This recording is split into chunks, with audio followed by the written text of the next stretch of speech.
Bien, bueno, entonces, hoy estamos a lunes 13 de mayo de 2024 en física biológica.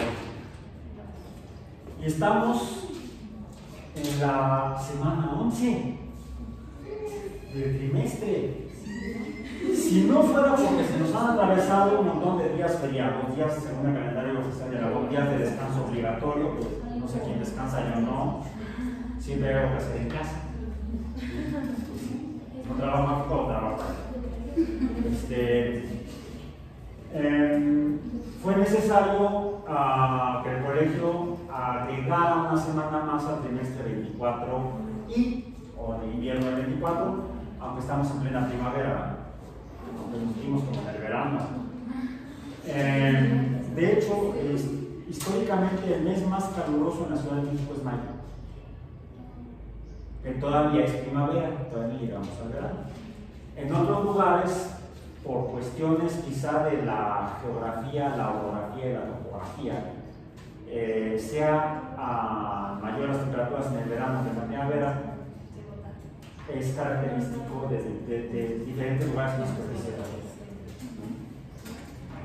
Entonces, decía yo que debido a estos días de descanso obligatorio o feriados, en los cuales no ha habido clases, para tener un trimestre oficial necesitamos tener 55 días, al menos 50 días. Y es por eso que en este trimestre 24 y invierno 24 vamos a tener una semana más de actividades, la próxima semana que es la semana 11 bis. ¿Sí? Entonces estamos en la semana 11, que sería la última si no hubiera habido tantos días feriados, que nos interrumpieron las clases. Y por eso la próxima semana va a ser la semana salud. Semana salud, no. Salud a quien estornudó, que es un Halt en alemán, que significa ¿qué es un Halt? Salud, no, sí sale. Jesús dicen también por ahí, ¿no? Jesús también. Vamos a tener la semana 11 bis. Bis es, otra vez, se repite. Cuando se va a repetir, pasa una semana 11 adicional. Porque no vamos a repetir los temas, vamos a aprovechar para revisar algunos, según ustedes deseen. Vamos a revisar algunos conceptos o quizá abordar algunas otras dudas que los alumnos estudian respecto al curso. Como hoy al llegar estaban preguntando sobre algunos fenómenos que ocurrieron recientemente en este fin de semana, que coincide con lo que hemos estado viendo en este curso de física biológica. Recordemos rápidamente, comenzamos observando. Hicimos observaciones, lo que es la observación en física o en ciencia, y que junto con la observación hacemos mediciones. Todo esto para conocer, que conocer es el objetivo de la física, conocer la naturaleza. ¿Qué es y cómo es la naturaleza? ¿Cómo es? ¿Cómo funciona? Conocer la naturaleza. Eso fue el primer tema, primera semana. Semana 2, comenzamos a observar y vimos que para medir necesitamos sistemas de medidas, ¿sí? Para medir cantidades con números, necesitamos referencias, puntos de referencia y sistemas de referencia, y cuando teníamos esos sistemas de referencia para medir diferentes cantidades, como el espacio mismo, que es donde existe todo según la física, la naturaleza existe en el espacio, está compuesta por un espacio. Comenzamos a medir el espacio y a observar qué había en el espacio. Y vimos que hay cosas en el espacio, y en ese espacio se pueden ubicar en diferentes lugares las cosas que ahí existen. O también el lugar donde están le llamamos posición. Pero la posición de cada cosa puede cambiar, o cada cosa puede cambiar de posición, y a eso lo describimos como el movimiento.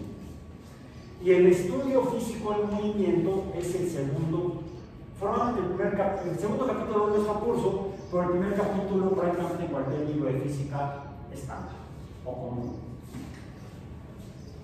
Y ese fenómeno de cambio de posición de los objetos en el espacio recibe un nombre, que era movimiento. Cuando algo cambia de posición en el espacio, está teniendo un fenómeno físico que se llama movimiento. Y el estudio de la física del movimiento recibe un nombre que es la cinemática. Es el primer capítulo de cualquier libro común y corriente de física, desde la secundaria formalmente hasta el universitario. Libros de cinemática. ¿De qué tratan? ¿Cómo cambian las cosas? ¿Cómo? ¿Cómo cambia de posición en un espacio algo? ¿Cómo? No nos contesta a esa inquietud humana muy frecuente del por qué. La pregunta más común que hace cualquier infante de 5 años de edad. ¿Por qué? No preguntan cómo, preguntan por qué. Y los pobres padres, la mamá y el papá, se quieren tirar por la ventana o quieren tirar al niño por la ventana. No es bueno. Ya ven que hasta Michael Jackson lo censuraban sus fans porque sacó al niño por la ventana. Con Stevie estuvo peor, lo puso arriba del cocodrilo. Afanan que el niño, y ya no es niño, está a cargo del zoológico, allá en Australia. En lugar de estarse con el cocodrilo, estaban los cocodrilos con el papá. Los niños preguntan por qué, pero ni la física ni la cinemática fundada por Galileo contestan el por qué. Galileo contestó cómo, por ejemplo, cómo los objetos gravitan o cambian a velocidad cambiante. ¿Sí? Afortunadamente eso le permitió 100 años después más o menos a Galileo Toscano, sí, vivía en Toscana, en el norte de la península ibérica, de los Alpes, o no era Padua, era de ese lugar. En las Islas Británicas, ahí finalmente se contesta el por qué los objetos se mueven y por qué cuando caen de esa manera. Esos fenómenos son estudiados por el siguiente capítulo en los libros de física. ¿Cuál es? La dinámica. La dinámica, formalmente, a partir de las observaciones y mediciones de Galileo, la funda Isaac Newton en Inglaterra, que describe que las cosas cambian de posición y de esa manera debido a lo que lo provoca, que son las fuerzas. Las fuerzas son las que provocan el cambio. La respuesta a todo infante de por qué las cosas cambian es porque hay fuerzas. Whatever that means. Por ejemplo, las fuerzas que mueven las cosas llamamos fuerzas mecánicas. Estos dos capítulos conforman el gran capítulo de la física llamado mecánica. Algunos llaman mecánica clásica. La mecánica estaría formada entonces conformada por el conocimiento del movimiento de las cosas, del cómo y del por qué, la cinemática y la dinámica. Luego, algo importante fue que Galileo se dio cuenta que las cosas caían sin importar la cantidad de materia o masa. Sin embargo, Newton sí se dio cuenta que para que se cambiaran de posición en el espacio, se movían, sí dependían de la masa. Es más fácil mover un objeto de masa pequeña que un objeto de masa grande. la fuerza que cause el cambio de posición de un objeto de masa grande tiene que ser una fuerza mayor, una causa mayor. En cambio, si la masa es poca, es pequeña la cantidad de materia o de masa, entonces se requiere una pequeña perturbación o causa para el movimiento, una pequeña fuerza. Aquí entonces se describen, Newton describe las fuerzas F. Pero entonces dijimos que las F's dependen de la masa. Aquí el movimiento, dijimos, delta X no depende de la masa. Aquí puse que es proporcional a la masa. Así lo vamos a poner. El cambio de movimiento no está en función de la masa. El cambio del espacio, el movimiento, no está en función de la masa. Pero el cómo cambia, el por qué cambia, sí. ¿Por qué? La fuerza. La dinámica es por eso. Entonces, es por eso que tuvimos que tratar de entender qué carambas o cómo carambas es la materia. Y encontramos que la materia se puede encontrar desde el punto de vista de la física en 3 estados de agregación: sólido, líquido, gas, que pueden intercambiar. La materia sólida puede pasarse al líquido, licuarse, y el líquido puede pasarse a gas, gasificarse, podríamos decir. Y además también puede pasar de gas a líquido, condensarse, el líquido sólido, solidificarse. También, curiosamente, vimos que los sólidos pueden pasarse hasta gas y pasar por líquido, sublimarse. O de gas a sólido, sin pasar por el líquido, depositarse. Depositación. Entonces, la pregunta es, ¿por qué? Bueno, si estos son cambios, no exactamente de posición, sino de la materia, quizás es porque hay fuerzas que provocan el cambio en el estado de reacción de la materia. Sí, son fuerzas, pero esas fuerzas, ¿cuáles son? De aquí desprendimos, cuando relacionamos la fuerza con la materia, con el cambio de posición, otro concepto: el trabajo.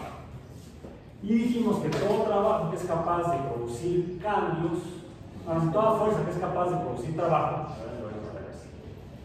luego por eso andan diciendo cosas al revés, o no, es que ni siquiera fue al revés, eso fue una absurdez. Y mucha gente se ha devanado el seso o ha devanado a Google buscando los continentes de las capitales.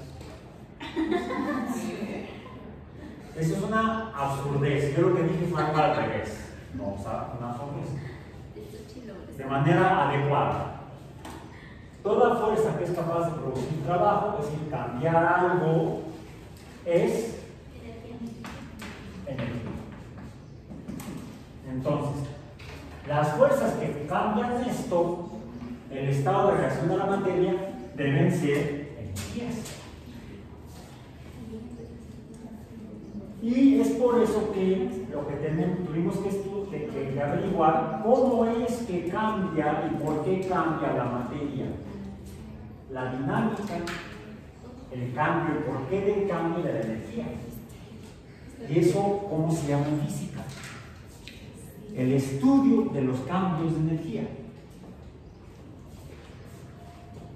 Termodinámica.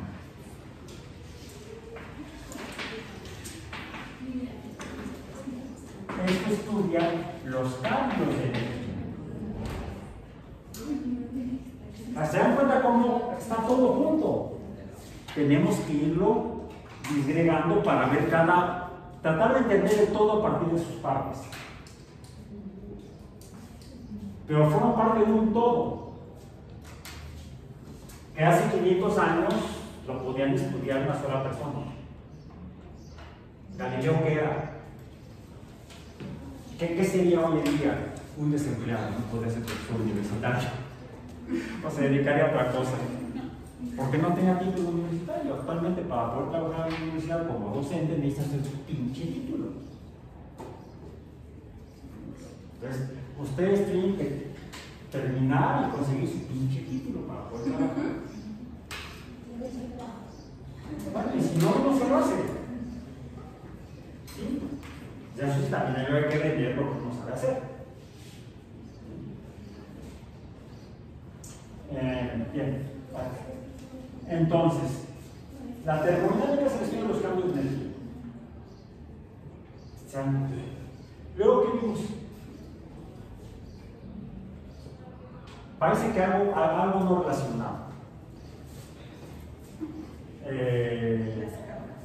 O fue al no sé si fue así. Luego empezamos a hablar de fenómenos que se repiten. No, que se repiten. Periódicos, fenómenos periódicos. Fenómenos periódicos. Y dijimos que son, por ejemplo, el movimiento circular. Movimientos, pues regresamos a hablar de movimientos como movimiento circular. Incluso no solo circular, movimiento lineal que se repite. El de yo-yo, sube y baja, sube y baja, sube y baja. El movimiento circular, las ondas. Y al fijarnos en esto, vimos que pueden ser cosas que tengan materia, que están en movimiento, y entonces esto implica que energía. Las ondas tienen dos tipos de energía. Una relacionada, una energía que está en función, vamos a ponerlo así, una energía que está en función de la amplitud de la onda o del radio del movimiento circular, y otra energía que está en función de la frecuencia, del número de veces que se repite el fenómeno periódico, el número de veces que circula, o el número de veces que sube y baja la onda, o el número de veces que el objeto sube y baja o vibra. Podríamos llamarle incluso los movimientos circulares, los movimientos oscilatorios como los de los péndulos colgantes o péndulos invertidos.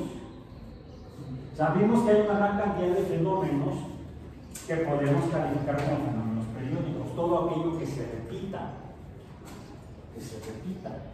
Y esto nos permitió entender qué es, por ejemplo, el sonido, por qué me escuchan, cómo produzco el sonido, cómo puedo producir diferentes tipos de sonidos, tanto en amplitud como en frecuencia.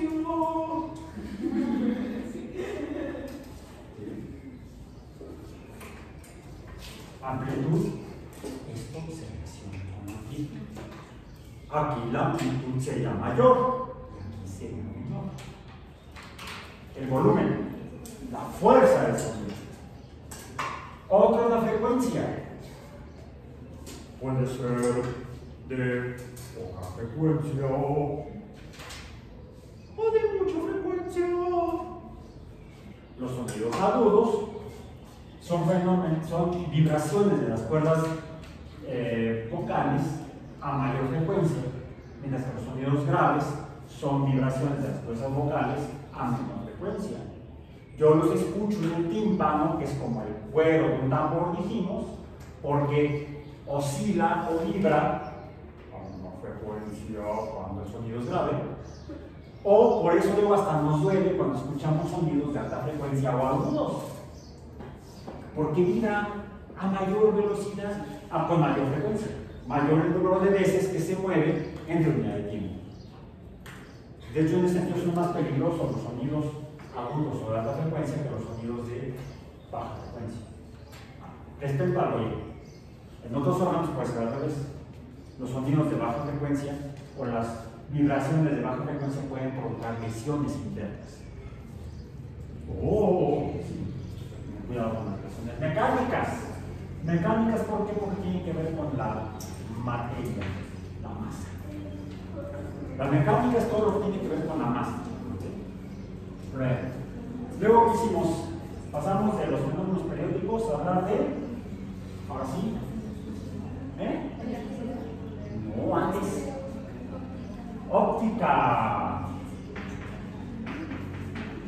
Y otra vez nos topamos con Newton. No solamente describe las causas del movimiento, el por qué las cosas cambian, sino que también, como el Señor no tiene nada que hacer, más que ver, se preguntó qué caramba sea la luz, y en su libro Óptica, él describe a la luz que presenta todas las características de los fenómenos ondulatorios. Se refleja, se refracta, se absorbe, se transmite. De hecho, podríamos decir entonces que la luz son ondas, y si son ondas, entonces tiene energía, y esa energía debe estar en función de la amplitud. ¿Cuál es la amplitud en la luz? El brillo, la intensidad de la luz. Una luz muy intensa, la onda tiene una gran amplitud. Entonces está en función, vamos a decir, de la intensidad de brillo. Y hay otra energía que está en función de la frecuencia, dado que la luz debe ser ondas, porque tiene todas las propiedades de las ondas. ¿Y cómo observamos la frecuencia? La frecuencia se caracteriza, en el caso de la luz, o se puede ver cuando vemos en particular las refracciones. Que la refracción es la que nos da, donde se explica el color de la luz. Así como la frecuencia nos explica el tono en los sonidos, tono grave, tono agudo. Y en el caso de la luz, y por eso me da cargar hasta que la de quizás y demás, donde pasamos del rojo al anaranjado, según Newton, al amarillo, amarillo huevo, o amarillo bolillo, al verde, al azul,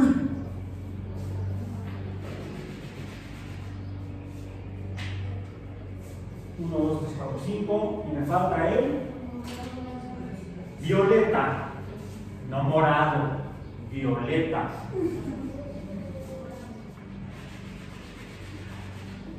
Morado. Lila dirían por ahí también, ¿no? Como tu suéter o blusa. A ver, ahí tenemos un violeta morado, azul, azul. Acá tenemos azul en su pantalón, verde.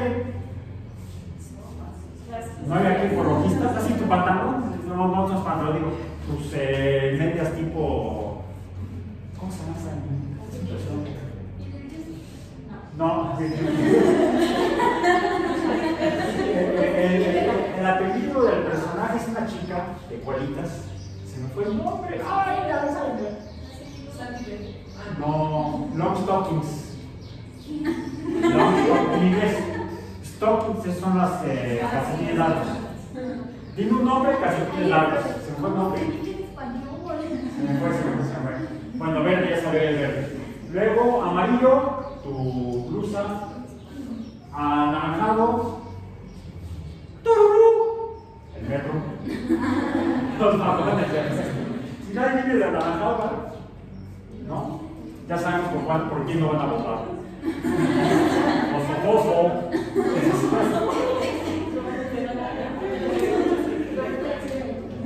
No, bueno, ahí tienes un poco de anaranjado en los pétalos de las flores. Sino además es esta burbuja. Burbuja. Ah, son las chicas superpoderosas. Con razón así. decía el profesor Antonio, ¿con qué las hizo? Fue con flores, colores y la sustancia X. Ok. Anaranjado y rojo. Rojo, tu cabello. Rojo. Sí, no vino, si no estaría ausente. Ok, rojo mi mochila. Bien, rojo. Ok. Más que los puse al revés. Ya ni modo. Ok. Nos preguntamos entonces, queremos conocer, observamos, medimos, las cosas se mueven. ¿Por qué? Por las fuerzas. Toda fuerza que es capaz de producir cambios es trabajo. Toda fuerza que es producir trabajo es energía. Y esta energía es la responsable del cambio de la materia de sólido, de líquido a gas, pero de lo que compone a la materia.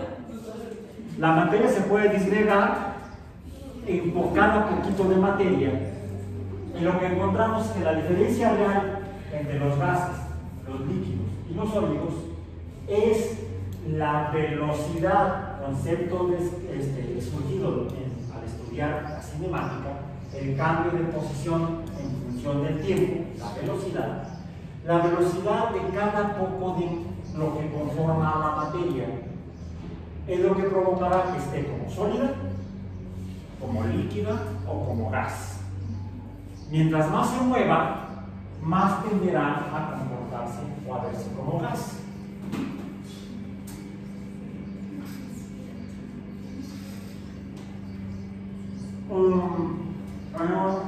Tiene que ver con todo lo demás. Cuando traje la vela, vimos que la parafina se puede encontrar en estado o fase sólida, líquida y gaseosa. Y cuando es gaseosa, es capaz de emitir luz. Cuando está como gas, cuando tiene más movimiento. Y vimos, o lo que vio Newton, es que la luz que viene del Sol, en realidad, cuando pasa de un medio de una densidad a otro medio de densidad diferente, sale de la luz blanca, luz de estos 6 colores. Newton aquí le metió otro, ya dijimos, ¿no? El índigo. Pero dijimos que si aquí incluimos el índigo, aquí tenemos que poner el agua, y aquí tenemos que poner el amarillo limón, y aquí el mandarina, y acá las toronjas. Ya tenemos aquí todo una porquería. Entonces, nos vamos al modelo más simple y más cinético, porque vimos que eso lo podemos acomodar en un incluso en lo que el mismo Newton también está en su libro titulado Óptica, lo que es el círculo cromático, solo que Newton pone en el círculo cromático 7 colores. Nosotros lo reducimos a 6 porque nos permite incluso tener una relación simétrica, una relación de simetría y de complementariedad. Bien. Comenzamos con el rojo. Dijimos que sale correcto usar las iniciales en inglés. Red, orange, yellow, green, blue, and violet. De hecho, por eso lo puse yo así, rojo, aunque por lo que va a continuación, hay un día que lo puse al revés, por eso mismo lo dije en ese momento. Cuando uno estudia pintura, dibujo, pintura o técnicas de impresión en color o fotografía, uno encuentra que hay 6 colores básicos. Y de esos 6 básicos, hay 3 a partir de los cuales se pueden generar los otros 3, y todos los demás, como el guinda de tu camisa o de tu mochila, o del otro partido, o del poli. ¿Cuáles son los colores del poli? Guinda y blanco. Bueno, el blanco no existe, porque el blanco es producto de la combinación de estos. de estos 6 colores, ahora sabemos, contradiciendo al Newton. Bueno, ya se me acabó el chis blanco. Pongamos aquí blanco, como si este fuera blanco, aunque es medio verde. El blanco, o la luz blanca se produce por la combinación de los 6 colores. En dibujo se mencionan el rojo, el amarillo y el azul como colores primarios. Y al violeta, el verde y el anaranjado como secundarios. Porque, como decía Barbie, amarillo es una violeta, no, da verde. No me salió la Barbie. Toda maestra de es Barbie. Es Barbie. No, Barbie. No, Barbie el dinosaurio. Que era color. Bueno, hubo 2, uno que era morado, bueno, violeta. Y la primera temporada de Barbie el dinosaurio. El primo de Godzilla.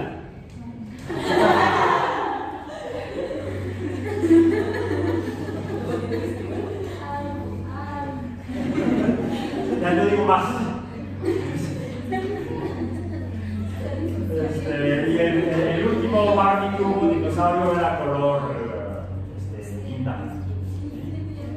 Bueno, entonces, amarillo es una verde, decía Barbie, la color de rosa. ¿El rosa qué es? Es un rojo desteñido. ¿Cómo se hace en pintura el rosa? Mezclan pintura roja y blanca.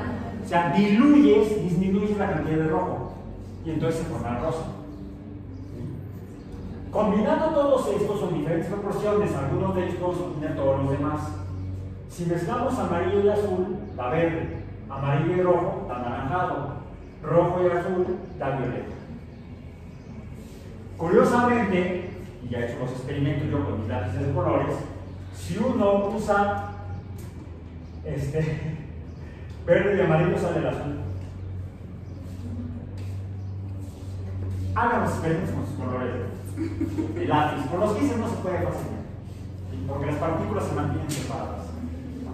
Igual en la luz, solo que en la luz, como operan los dispositivos como las pantallas de los televisores o de los celulares o de las computadoras, para poder mostrarnos imágenes a colores, usa otra combinación de colores. Puede usar el rosa, que son el rojo, el azul y el verde, o RGB, Red, Green, Blue. Combinando en diferentes proporciones esos 3 colores obtenemos todos los demás: el violeta, el anaranjado, el amarillo, el blanco, el rosa y el quinta y todos los demás, azul y oro, que sea de la UNAM, ¿sí? De los Pumas, ¿qué son Pumas? Y la UAM tiene, no, bueno, ha cambiado. Cuando fundaron la UAM hace 50 años eran nada más 3 unidades. Iztapalapa era verde, por eso las bancas son verdes, las más antiguas. Xochimilco es azul y Azcapotzalco es rojo. Y esos eran los 3 colores de la UAM. Hasta que un día se les ocurrió hacer un equipo de fútbol americano de las 3 unidades, fue un asco de equipo. Porque antes de eso, el equipo de Iztapalapa, que eran los mastines de Iztapalapa, que estaban en Liga Intermedia, arrasaban, ganaban todos los campeonatos. Entonces a un rector se le ocurrió: subamos a la Liga Mayor. Fue la peor decisión, se acabó hasta el fútbol americano en la banda. Pero entonces había que crear una mascota, ya no iban a ser mastines porque eran de Iztapalapa. De Xochimilco también tenía su equipo, que eran bastante maletones. Desde la mascota, las ranas salvajes. ¿Cuándo han visto una rana salvaje?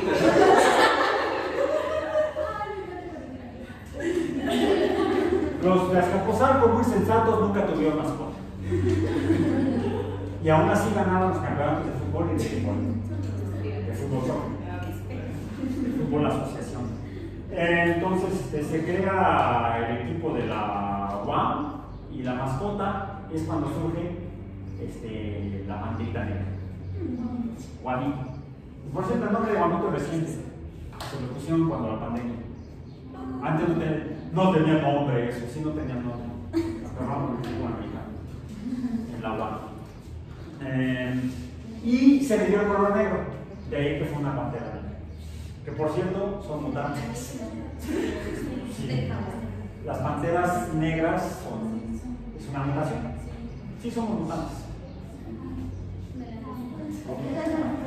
Entonces, todo esto tiene que ver con la alegría. Bueno, y Newton describió 7 colores, nos quedamos con 6, siguiendo el principio de la navaja de Ockham, le cortamos el líquido, nos quedamos con 6, es simétrico, tenemos 3 primarios, 3 secundarios, los secundarios son complementarios de los primarios, sea con el código que se usa en dibujo y pintura o con el código de RGB, cualquiera de los. Con 3 colores hacemos todos los demás. Tenemos un sistema simple de 6 colores, simétrico, muy bello matemáticamente.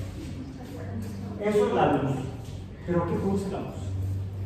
¿Cuál es la causa de la luz? Así como el movimiento lo causan las fuerzas, que explica la dinámica, y la diferencia entre los sólidos, líquidos y gases es la cantidad de energía de lo que compone a la materia. A veces la materia se mueve tanto que se gasifica y a veces se mueve tanto que produce luz. La luz es entonces una forma de energía y aquí está el concepto. La diferencia entre cada uno de estos colores es la frecuencia. La frecuencia es grande en las ondas de luz violeta. Quiere decir que una onda de luz violeta podría verse así. Mientras que una onda de luz roja se vería así. Menor frecuencia. Mayor frecuencia, menor frecuencia. La energía es proporcional a la frecuencia. Y eso lo describe una ecuación descubierta hace 120 años más o menos, propuesta hace poco más de 120 años, por un alemán, ya existe en Alemania, un físico alemán llamado Max Planck. Max Planck. Planck propone que la energía es proporcional a la frecuencia multiplicada por una constante, la constante de la frecuencia. Mientras mayor sea la frecuencia, mayor la energía. Mientras menor sea la frecuencia, menor la energía. Ahora, sin embargo, antes, 100 años antes, ya lo mencioné, aunque nació en el mismo territorio donde nació y vivió Max Planck en Alemania, Alemania no existía todavía, de hecho ese territorio era parte del Imperio Británico. Ahí nació un músico, matemático, astrónomo, William Herschel,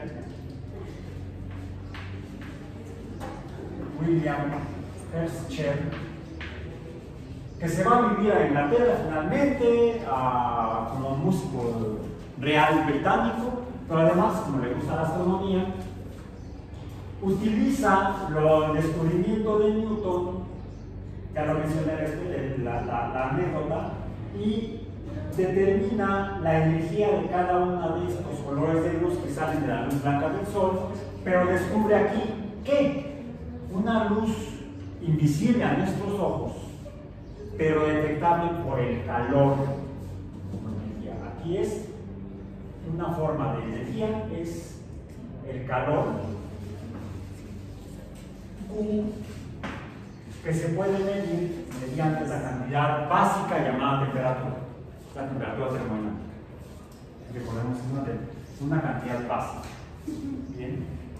Y entonces hay más luz por debajo del rojo y dijimos que por eso se le llama infrarrojo. El infrarrojo entonces es descubierto por William Herschel a finales del siglo XVIII, principios del siglo XIX. Bien.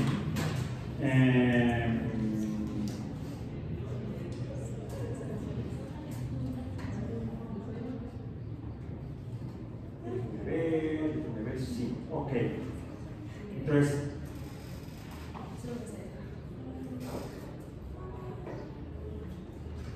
o sea, aquí tengo el dato.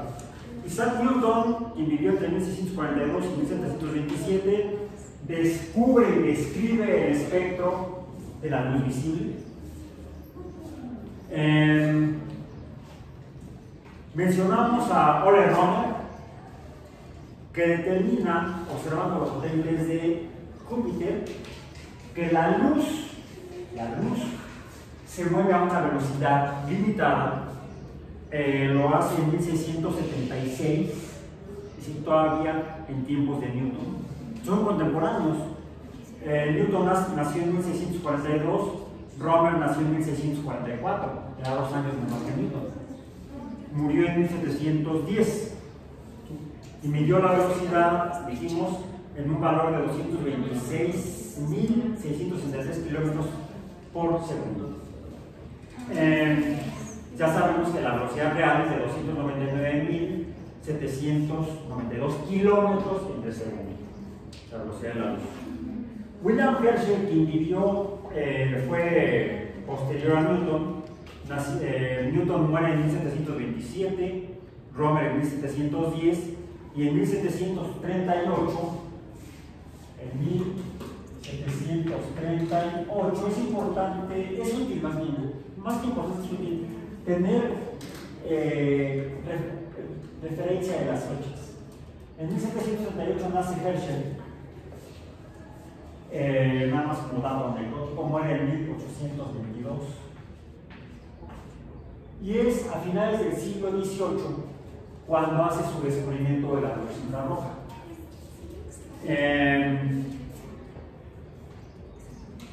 Finales del siglo XVIII, o sea, antes de 1800. En 1801, en el centro de Europa, fíjense cómo en el centro de Europa se dan muchos descubrimientos. Johann Ritter, vamos a poner aquí, Johann Ritter, dijimos en 1801, observa que ya para estos años, para finales de la vida de Herschel, se empieza a experimentar con algunas sustancias que se ve que son afectadas por la luz. Por ejemplo, algunas sales de metales como la plata, el nitrato de plata,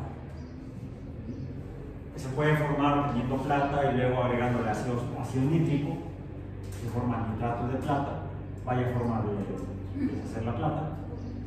De hecho, es la forma en la que se disuelve la plata. Los metales son solubles en medios ácidos. Una forma de disolver un metal es poniéndolo o agregándole algún ácido fuerte, algún ácido mineral fuerte, ácido sulfúrico, ácido nítrico, ácido clorhídrico. Es peligroso, hay que hacerlo con cuidado, con equipo de protección, pero se puede observar cómo el metal se disuelve, entra en un medio líquido, no se licúa. Para licuarlo hay que calentarlo, hay que fundirlo, de sólido a líquido. Eso sería la fusión, que depende de la cantidad de energía térmica o calor. La energía térmica es el calor, la temperatura no es energía, la temperatura es temperatura, pero nos ayuda a medir la cantidad de calor y la energía de movimiento. Podemos fundir un metal o podemos disolver un metal en un ácido. Por ejemplo, la plata la disolvemos en ácido nítrico y se produce, hay una reacción química, se transforma la plata, ya deja de ser plata metálica, el ácido nítrico deja de ser ácido nítrico y se convierte en una sal, reacción química, ácido más base me da una sal. Quiere decir que el metal estaría comportándose como base. ácido más base no da una sal. ¿Cuál? El nitrato de plata. Pero el nitrato de plata es muy delicado. Ay, sí, ¿cómo no? No, el nitrato de plata es sensible o lábil a la luz. Cambia su apariencia, cambia su color cuando es iluminado con la luz blanca. Y entonces, químicos a finales del siglo XVIII, principios del siglo XIX, empiezan a experimentar con sales metálicas como el nitrato de plata. De ahí surge el invento de la fotografía. ¿Qué es la fotografía? Pues que la luz hace dibujos, bueno, hace manchas o cambia las cosas, cambia la apariencia visual de las cosas. Eso es fotografía. Una marca, una mancha, un dibujo provocado por la luz. ¿Por qué se produce? Porque la luz debe estar transformando a la materia. No se sabe todavía por qué en ese momento, principios del siglo XIX. Pero se puede usar, hagamos fotos. Comparando con otras reacciones químicas, se relaciona entonces con la electricidad. En la electricidad descubrimos a los portadores de la electricidad, las cargas de la carga que portan la carga eléctrica negativa, le llamamos electrones, portadores de la carga eléctrica negativa en particular. Y lo que observan los electricistas es que cuando la materia pierde estas cargas, cambia su apariencia. Por ejemplo, el cobre, que es color cobre, como un color anaranjado, rojizo, más o menos, cuando se somete a procesos eléctricos, cambia su color a verde o azul. Lo que también se puede hacer cuando se le pone en presencia, por ejemplo, de ácido sulfúrico. Se forma sulfato de cobre. Y el sulfato de cobre es entre verde y azul, verde azuloso. ¿Lo han visto junto a las tuberías de agua? Que el tubo de cobre se pone verde azuloso, como con tierrita. Bueno, esa tierrita es sulfato de cobre. Es parte del cobre metálico que ha perdido electrones que le ha pasado. En electricidad reconocemos el fenómeno de oxidación. Y la oxidación se relaciona con el color de la materia, el color de la luz reflejada. En otras palabras, hay una relación entre las cargas eléctricas que se manifiestan en la electricidad con cómo se refleja la luz. Y no solo eso.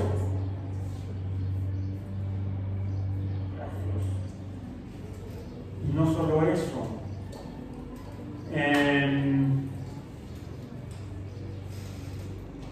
Toda esta historia, bueno, mi acordeón, que está en lo que luego les comparto en el sitio. Hay una especie como de línea del tiempo.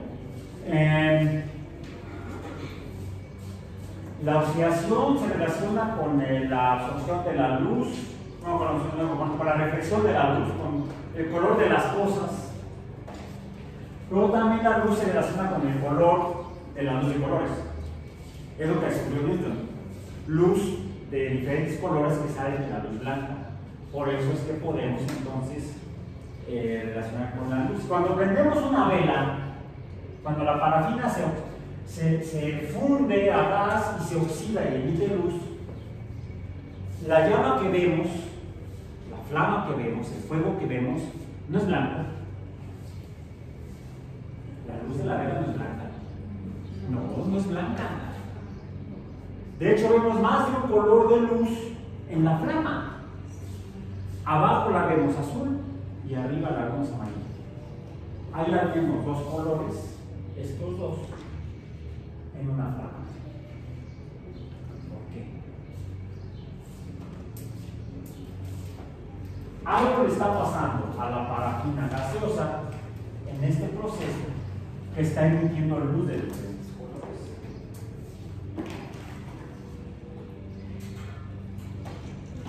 Algunos químicos en el centro de Europa, lo que ahora es Alemania,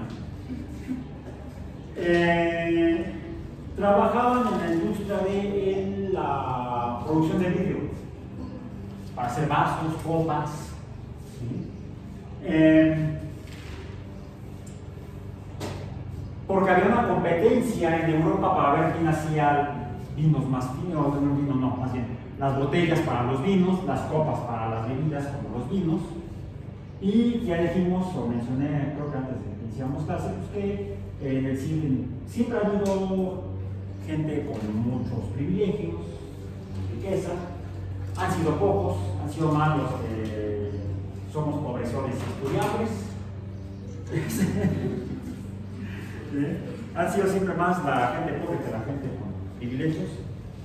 Y aún así pues, compran, la gente que tiene compra cosas de mejor calidad, vamos a decir. Y había una competencia en Europa por producir vidrios de mejor calidad entre diferentes regiones de Europa, el norte, el centro, sur, las ciudades británicas, a ver quién producía hacia el Atlántico, hacia Francia, por ejemplo, grandes productores de vinos.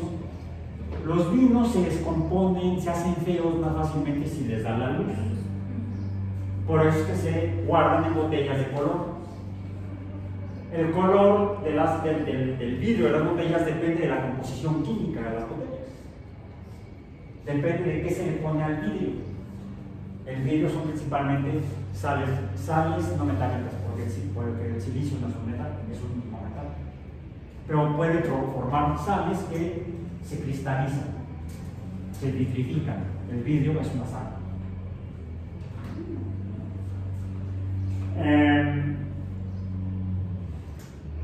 Entonces hay toda una industria química que está tratando de entender la naturaleza de la materia.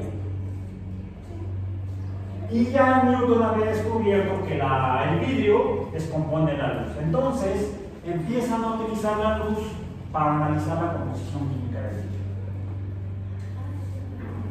Alguien que llega a trabajar ahí de manera un tanto accidental, si hay un accidente, le cae una casa encima. Trabajaba en una pequeña fábrica de vidrio, era un niño. Estaba prácticamente esclavizado, no era que le pagaban un salario ni trabajaba 8 horas diarias, de lunes a viernes, ¿no? Fue del siglo XVIII. Era explotado por el dueño de la fábrica de vidrio.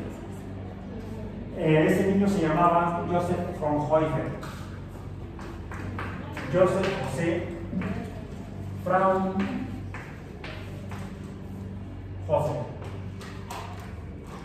Que vivió entre 1787 y muere muy joven en 1826.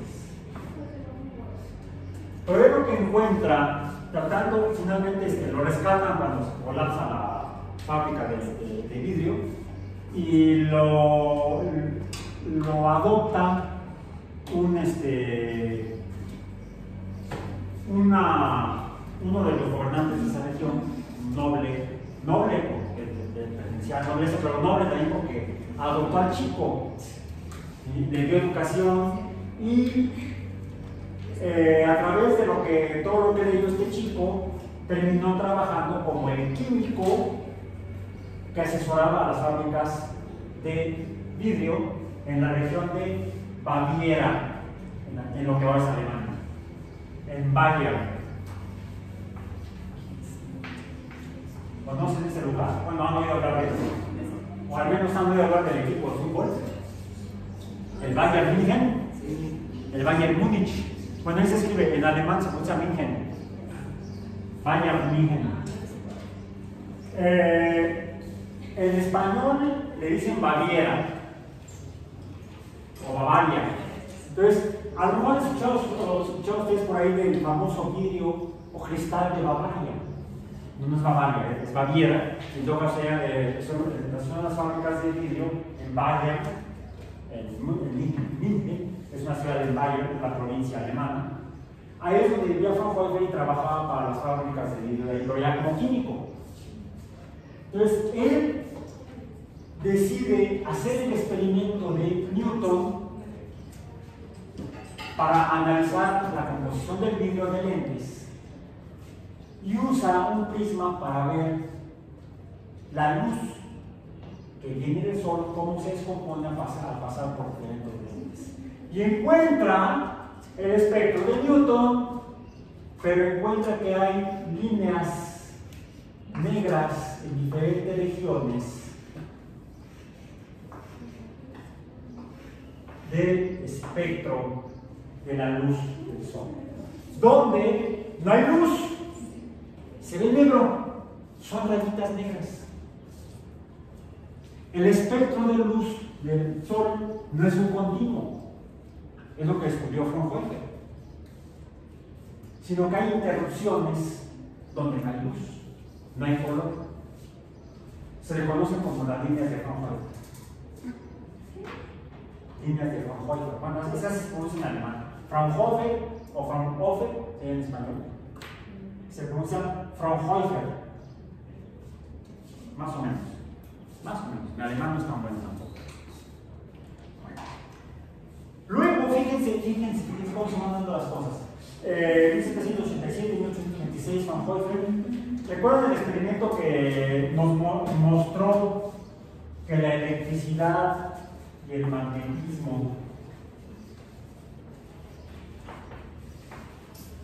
es decir, la naturaleza, el comportamiento de los polos, se relacionan? ¿Quién fue? Fue Hans Christian Ørsted, quien vivió entre 1777 y 1851. Bueno. Michael Faraday, electricidad, que confirma la observación de Ørsted que la electricidad produce magnetismo, pero no solamente eso, sino que el magnetismo produce electricidad. Lo describe Faraday, que vivió entre 1791 y 1867. Con base en las descripciones de Fraunhofer, de Faraday, es que hay más aquí donde tengo las fechas. James Clerk Maxwell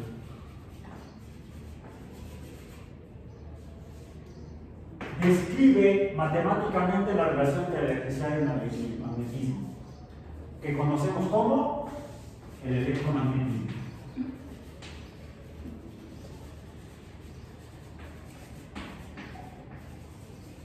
Y vimos la clase pasada que el electromagnetismo también es un fenómeno donde se manifiestan juntas la electricidad y el magnetismo. Y a partir de la medición de la velocidad de la luz por Ørsted, vimos, al relacionar la constante eléctrica con la constante magnética, que la luz es electromagnetismo. Y si la luz son ondas, entonces hablamos de ondas electromagnéticas. La diferencia entre cada una de estas son ondas electromagnéticas. Bien, viene otra observación, finalmente, que es la importante en este caso. Que es, déjenme ver, si lo tengo por acá, ya se me pasó, se me pasó. Hubo otros dos químicos en la región del centro de Europa, sí, se me fue aquí la que son dos químicos que trabajaban para la industria del carbón, en lo que ahora es Alemania. Uno de ellos se apellida Gustav Kirchhoff, que lo que hace es que toma muestras de carbón y las quema para ver el color de la luz, así como mencionamos que la luz de la vela no es blanca, sino que tiene al menos dos colores. Kirchhoff somete diferentes muestras de carbón a a calor para que emita luz. Ya ven, cuando se calienta el carbón y emite luz, se puede poner hasta rojo o blanco, incluso puede emitir luz blanca. Pero para ver si la luz que estaba saliendo del carbón era blanca o era alguna combinación de estas, con su amigo diseñó un mejor quemador para el carbón, mejor mechero. Se llamaba Robert Bunsen. Ya saben quién lo inventó. En el siglo XIX. Kirchhoff y Bunsen lo que encuentran es que al quemar carbón,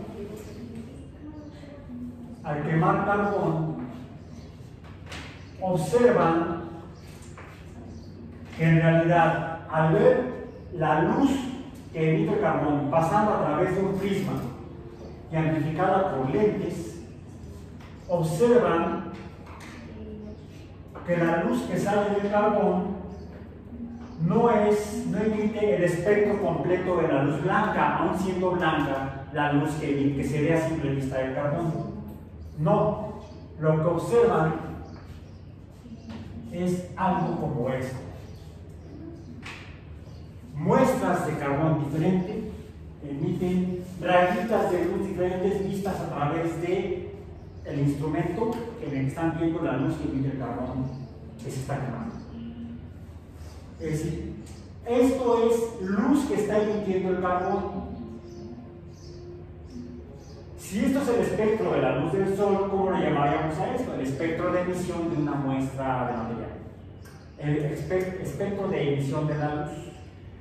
Cuando algún material emite luz, si lo hiciéramos con la vela misma de parafina, veríamos algo equivalente con el instrumento, al cual se llama el instrumento diseñado por Kirchhoff y Bunsen a partir del mechero de Bunsen y un sistema de prismas y lentes,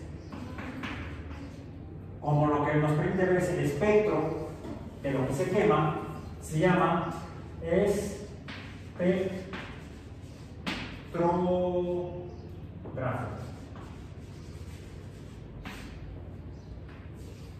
El espectrógrafo, porque nos permite ver, casi dibujar las líneas de emisión de luz.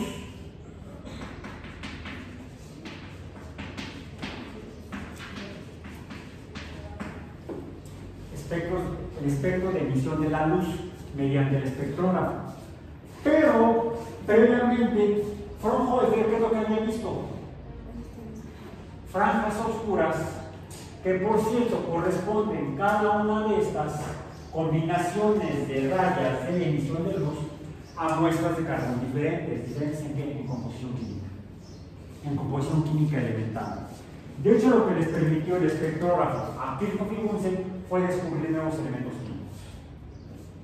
Diferentes elementos químicos emiten luz de diferentes colores y con espectros o patrones de emisión diferentes. Hay una relación entre la luz que emite un material cuando se quema, cuando se oxida, y el elemento químico del que se trata.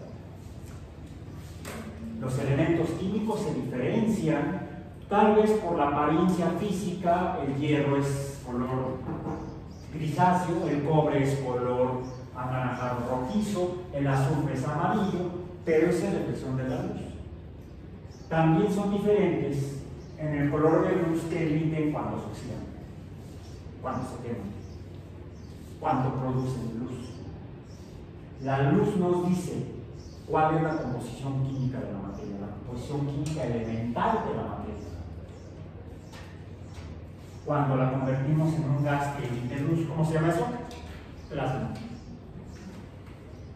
De hecho, hoy en día contamos con instrumentos espectrógrafos o espectrometría de plasma. Podemos quemar muestras a altas temperaturas, van a emitir luz, y al ver el patrón podemos identificar la composición elemental de cada una de esas sustancias. Lo podemos hacer en el laboratorio con muestras desconocidas, o podemos apuntar el telescopio y descubrir la composición química elemental de las estrellas, de los planetas, de los cometas. ¿Y cuál es la diferencia entre cada una de estas? ¿Qué nos dijo Planck? No, Max Planck. Max Planck.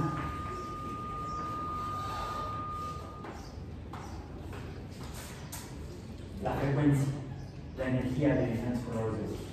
Ahora, quiere decir que la materia puede emitir luz, pero también, ¿qué es esto? La absorbe. Lo que vio como sombra Fraunhofer fue algo que estaba absorbiendo la luz que está emitiendo el sol. La materia puede emitir luz, puede absorber luz, pero la absorción es relativamente parcial. La materia absorbe luz. Lo vimos, por ejemplo, cuando traje el láser y traje los anteojos de Barbie, y vimos que el láser verde no pasaba a través de la mica roja. La luz verde se quedaba dentro de la mica roja. La luz roja se quedaba dentro de la mica azul. Es absorbida. Pero ¿qué pasa cuando la materia absorbe luz? ¿Qué pasa cuando la materia absorbe luz? ¿La absorbe toda y se la queda? ¿O qué pasa con la luz? Traigo aquí unas estampitas de estrellitas. ¿De qué color se ven? Como amarillo verdoso. Las han sido iluminadas por la luz del sol.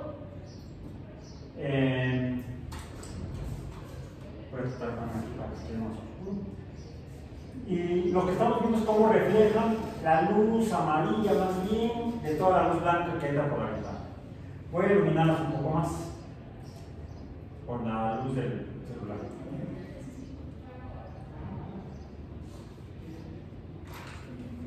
¿Y qué sucede con ellas ahora? ¿Cambiaron? A ver, vamos a hacer un poco más. Voy a tratar de tener mucha luz en la que entra por la ventana. La estoy iluminando con la luz blanca del celular. Estaría la luz blanca siendo absorbida por las estrellitas, estaría reflejando la luz amarilla. ¿Qué pasa con los otros 5 colores? La estarían absorbiendo, por eso no la reflejan. El pizarrón se ve verde porque refleja el verde, estaría absorbiendo todos los demás. Las estrellitas estarían absorbiendo, estarían reflejando la amarilla y absorbiendo los otros 5 colores. Claro, ¿cómo se ven? Como verdes, amarillas, verdes, amarillas, verdes. ¿Qué está sucediendo? ¡Magia! ¡Brujería! ¡Quémenlo! No, de por sí ya el calor me está quemando. Veamos. Las estrellas están siendo iluminadas por la luz blanca. Estos 6 colores de luz. Solamente vemos la amarilla. Están reflejando la luz amarilla. Por lo tanto, la luz anaranjada, roja, verde, azul y violeta estarían siendo absorbidas. Cuando uso la lámpara del celular, le estoy poniendo todavía más luz, mayor intensidad. Le está llegando más luz de estos 6 colores a las estrellitas y están reflejando más la amarilla. Mientras está la luz, las veo amarillas, amarillas, amarillas. Cuando quito la luz adicional del celular, veo luz verde. ¿Por qué? Le está llegando la luz blanca. Y cuando le quito la luz blanca, emite verde. A lo mejor han ido a algún antro últimamente. Apenas es lunes. No, la semana pasada. En algunos que veo están oscuros, tienen ahí unas lámparas que son como de luz violeta. No las vean, no se las revisan porque son quedas ciegas. No, ahora nada más estamos tú y yo, ¿verdad? Benditos entre las mujeres. Ah, no, ya no te viste. Hola. Ah, somos 3. Los 3 chiflados. Bien. Esas lámparas permiten ver qué cosas. Por ejemplo, si sonríen, se ven los dientes, ¿sí? Se ven como azules, ¿no? Cuando la gente va vestida de blanco se ve, o las prendas blancas, se ven como azules. Bueno, esas lámparas están realmente emitiendo algo de luz azul, como también luz de la que descubrió Johann Ritter en 1801. Una luz que está más allá del violeta. A ver, la que descubrió Herschel está por debajo del rojo, se llama infrarrojo.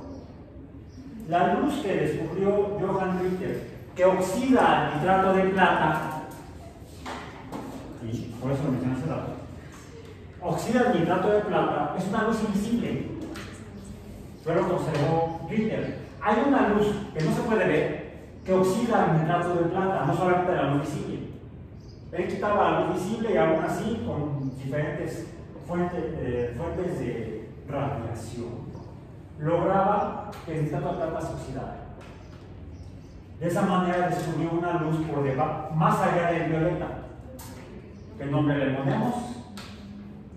Ultravioleta, más allá del violeta. Entonces, hay más luz que solamente la luz blanca, y de hecho que emite el sol. El sol emite estos 6 colores, además de infrarrojo, que describimos el infrarrojo en un experimento que hicimos pasado como calor. No lo vemos, pero lo sentimos como calor. Hay una luz más allá del violeta que fue descubierta por Ritter y confirmada por otros, que es ultravioleta. Okay. Cada uno de estos colores de luz varían o se distinguen por la frecuencia de la onda que está siendo producida por el material que lo produce. Y esta corresponde a una cantidad de energía determinada por la ecuación de Planck. En otras palabras, podemos describir a la luz como una forma de energía donde cada sustancia emite o absorbe luz dependiendo de la composición química elemental que la compone, los elementos que componen la materia, y se distinguen unos de otros dependiendo de esto. Y no solo eso, dependiendo de qué tan oxidado esté, va a ser el color de la luz que refleja, que absorbe o que emite. En otras palabras, si la materia está formada por electrones y pierde electrones poco a poco, y en esa pérdida parcial de electrones produce colores diferentes por absorción, por reflexión o por emisión, estos electrones deben estar relacionados con cómo está la materia que conforma a cada elemento químico diferente. Por primera vez pudimos tener información que nos podría haber permitido sugerir cómo está conformada la materia en lo más íntimo de ella, adentro de ella, cómo es. En la espectroscopía o el estudio de la luz que emite o que absorbe la materia, la que nos permite conocer la naturaleza misma de la materia y distinguir aún una sustancia de otra. Lo que sigue lo veremos el próximo viernes. Van a hacer una actividad, un experimento en el que van a usar el museo de Bunsen para más o menos ver lo que él y Keith vieron al someter diferentes muestras a fuentes de energía y que producen, debido a eso, emisión de luz. Vamos a tratar de ver algo de esto el próximo viernes en la laboratorio. Traigan su bata para que se protejan y nada más. Y los que tengan pendientes evaluaciones, además de que todos tienen que presentar la evaluación de la cuarta. Sí, la cuarta, la de la pila de. ¿Ok? Sí, la celda cargánica. Entonces nos vemos el viernes en el laboratorio a las 11. Por hoy terminamos.